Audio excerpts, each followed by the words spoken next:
These days, it seems like stress and uncertainty are everywhere. Bills to pay, jobs to find, health to protect, family to keep safe, retirement to save for. And even if you try to escape stress, social media brings something new to worry about every few minutes. It's no wonder we're experiencing an epidemic of anxiety in today's world. Many of us have just learned to live with constant stress. We almost feel it's a necessary component of our everyday lives. It's like coffee. It wakes us up, gets us revved up, and keeps us going to get through the day. For some people, stress may even feel good.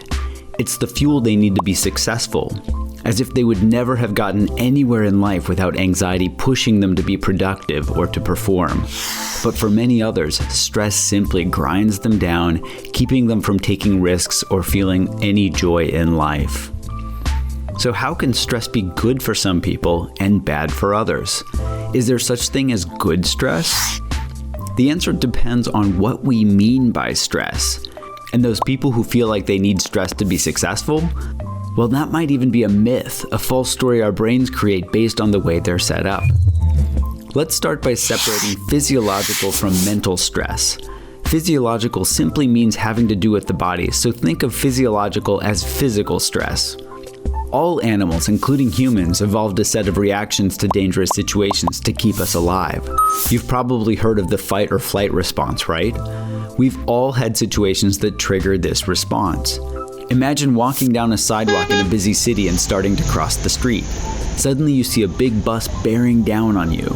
Before you even know it, you've jumped back onto the sidewalk to get out of the way. This is the flight reaction, and it happens almost instantaneously. We don't spend any time thinking about what we should do, we just flee back to safety. Once we're back on the sidewalk, however, we start to feel the results of our body going into flight mode. Heart racing, sweat pouring out, body trembling, and we start thinking, wow, I almost got hit by a bus. I could have been killed. That may make our heart race even faster as we go on thinking about the danger for the rest of the day. Whether there's an actual bus or something else in your life that feels like a bus, these are actually two separate reactions. The physical response that's instantaneous, like a reflex, and the mental response that happens afterward when our thinking brain catches up. We jump out of the way and then we freak out about it. This makes sense based on what scientists know about the brain. Thinking and decision-making are relatively slow compared to reflexes. We get out of the way of danger first, and only then figure out how not to do that again. What we do next is crucial. If we calm down, make a note to look both ways before crossing the street, and then continue on with our day, we avoid future physical stress and keep our mental stress to a minimum. But if we keep replaying that event over and over in our heads, the mental stress continues, and the physical stress doesn't subside either. This is the key difference between helpful and unhelpful stress. Physical stress, the fight or flight response, is normal and helpful. Some mental stress is also normal, but if it continues past the stressful situation, it can have negative consequences.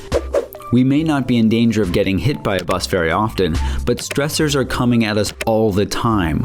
When you look at your to-do list or get assigned a tough deadline, it's normal to get a quick blast of fight or flight physical stress. But most of us tend to hold on to the associated mental stress and start to think that having a low level of constant stress is normal. So how can you tell if you're holding on to mental stress? One big clue is your breathing. Your breath is like the speedometer on a car. When you're driving, you probably check the speedometer pretty frequently to see how fast you're going. But how often do you check your breathing? When you're stressed, you may find yourself breathing rapidly and shallowly, or even holding your breath.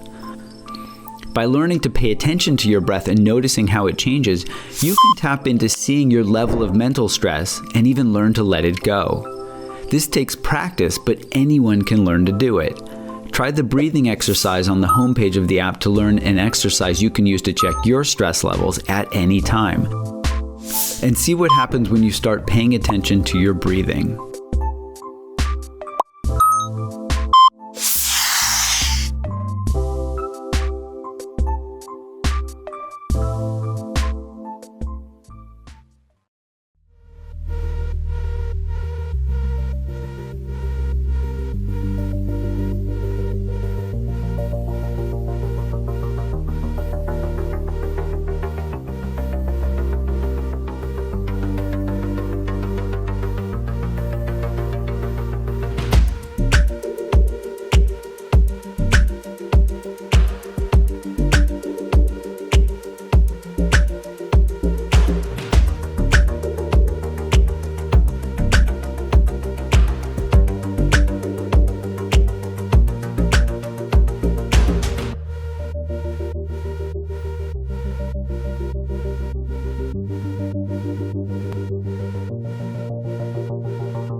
So meditation works in many different kind of ways.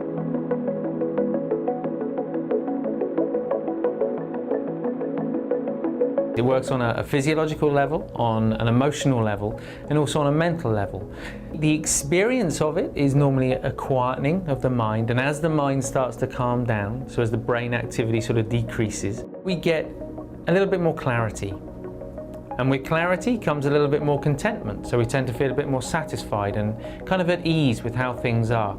And then something really interesting starts to happen. We start to get a little bit more of an open mind, and when our mind's open, it's not critical, it's not judgmental, not of ourselves or of others, and so we're not caught up in our own stuff, and therefore we've got time for people around us. And that's a really important thing. Meditation isn't just about us and us having a healthier and happier mind, it's about the relationships in our lives and being there for those around us as well.